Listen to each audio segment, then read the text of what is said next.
ভারতীয় সেনাদের মঙ্গল কামনায় ময়নামাতা কালীবাড়িতে পুজো দিলেন বিজেপির কর্মী ও নেতৃত্বরা।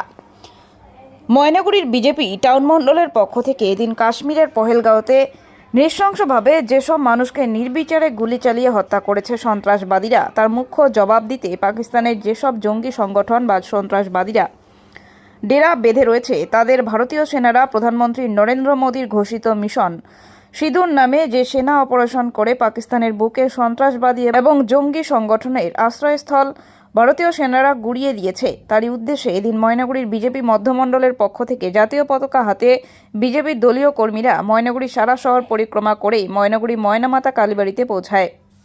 ময়নাগুড়ির বিজেপির মধ্যমণ্ডলের পক্ষ থেকে মণ্ডল সভাপতি সঞ্জীব বর্ধন জানান, ভারতবর্ষের সেনাদের উদ্দেশ্যে এবং তাদের মঙ্গল কামনায় ময়নাগুড়ি ময়নামাতা কালীবাড়ি প্রাঙ্গণে পুজো দেন।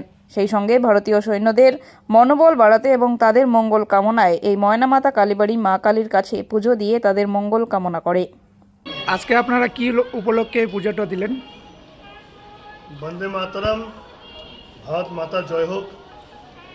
আমরা দেখতে পেরেছি যে কাশ্মীরের পেহেলগাঁওতে হিন্দুদের জীবন নৃশংসভাবে হত্যা হয়েছে। তার প্রতিশোধ নেওয়ার জন্য আমাদের যশস্বী প্রধানমন্ত্রী নরেন্দ্র মোদী যে মিশন সিঁদুর নিয়েছে, তার সফলতা এবং ভারতবর্ষের যে আমাদের দেশের সেনাবাহিনী এবং তাদের পরিবারের সকল মঙ্গল কামনায় আজকে আমরা মায়ের কাছে পুজো দিতে আসছি।